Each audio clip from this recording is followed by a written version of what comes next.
Hello and welcome to Phase 3 of the vibration analysis of a haptic interface. I'm Alexander Benson and my associate is Seth Carl. Dialectica is working on an information management system to deconstruct highly organized information structures into a more manageable format. To that end, this system hopes to create a spatial structure that helps people navigate these highly organized systems and these complicated concepts. Hopefully, spatially located concepts are better retained and more easily understood.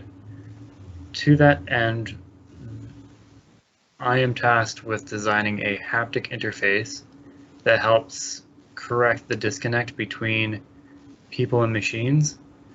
Right now, all our interactions are strictly in the audio and visual realm, and touch and proprioception are essential in creating a sense of space and in creating a sense of realism in a system.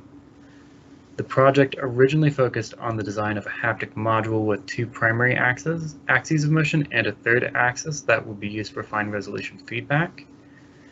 In this, the X and Y axes are essential in the perception of displacement and location.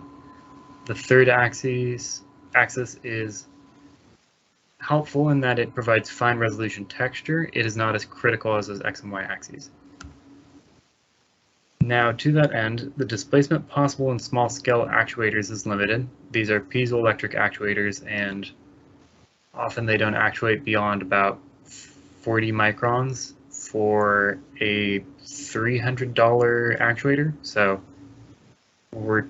you have to extend the range of motion. You have to amplify those ranges with a micromotion amplification method. To that end, we need to, at the same time, keep the haptic packet volume minimal. And we are doing so by having the actuators in line with one another.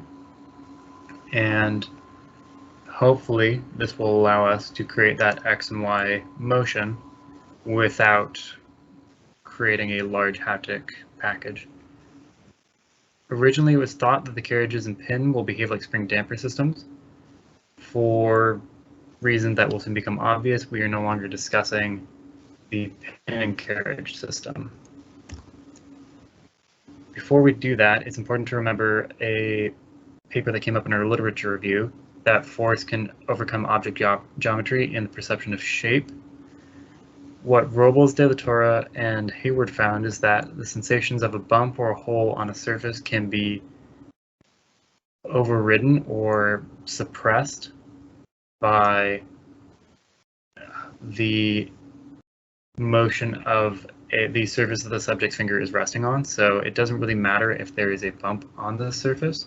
If you move this plate strategically, as shown in this diagram here, you can create virtual holes, virtual bumps.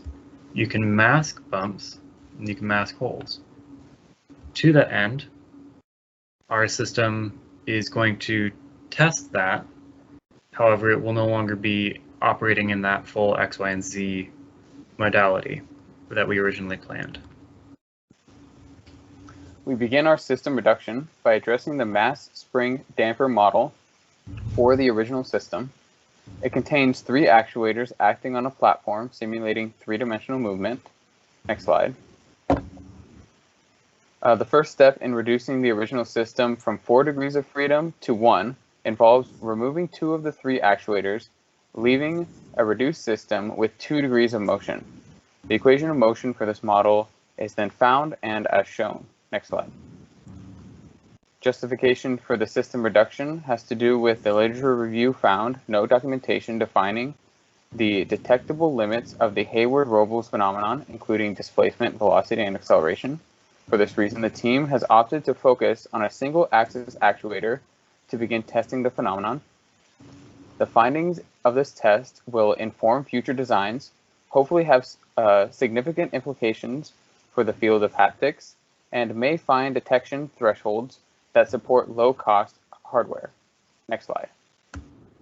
The final 1 degree of motion simplified system uses the reduced system to find the equivalent spring, damper, and mass constants. The equation of motion for the system can be found and is as shown. Next slide. To find the spring equivalence, ANSYS was used to create a FEA simulation that directly finds the spring equivalent constant to be 35.66 newtons per millimeter. Next slide. The mass equivalence was calculated using the equation shown to be 1/4 of the mass of the actuator plus the mass of the platform, equaling 20.15 plus minus 1.64 grams. Next slide.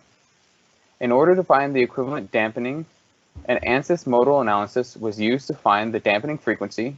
From there, the equivalent spring and mass constants can be used to find the natural frequency, dampening ratio, critical dampening constants, and therefore the equivalent dampening constant found to be 24.75 newton seconds per meter. Next slide. We opted to use a transfer function oriented approach given that as the anticipated use case does not guarantee a harmonic input.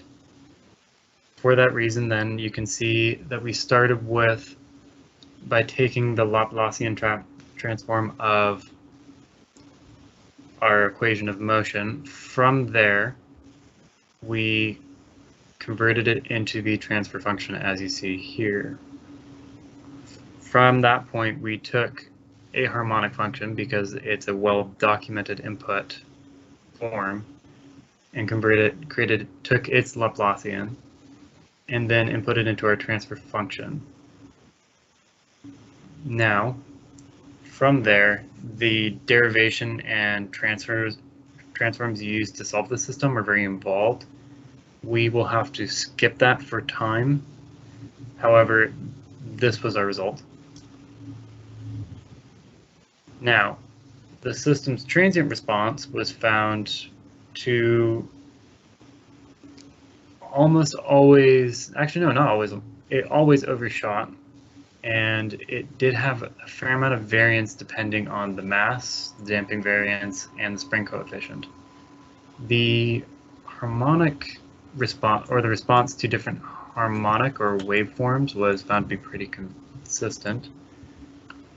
And the thought is that we will have to impose a control system that enforces a critical damping scenario. However, all of the other parameters we don't know exactly how they will behave because they are all based on simulations, but it is thought that the system will behave relatively reliably. We will not have to worry too much about the steady state response, as you will see in a second. The steady state and total response of the system was found not to be as critical as the transient response. Once the system transitioned from that transient response into the steady state, it's pretty consistent. Its behavior matches the waveform that is input into it, with no overshoot, no input amplification, nothing. For this reason, we're thinking that for any anticipated input frequencies in the plausible 10 Hertz to an absolutely crazy 90 Hertz, it's very reasonable to assume that the human and machine interaction will experience next to no resonance. To that point, the sense of touch is an invaluable tool in human-machine interactions. It is very likely that a haptic device could enhance the user's sense of location within a space. However, we found little information on the precise limits and nature of the Hayward-Robles phenomena outside of the original work, and we are prioritizing characterizing the Hayward-Robles phenomena, and then based on this simulation, we're thinking that we will have to implement a control system capable of forcing critical damping ratio. The tolerance and variation of the system were found to impact the transient response noticeably. We're not too worried about that, and we are especially not worried about the steady state response, which appears to be very consistent. At that point, we would like to thank the following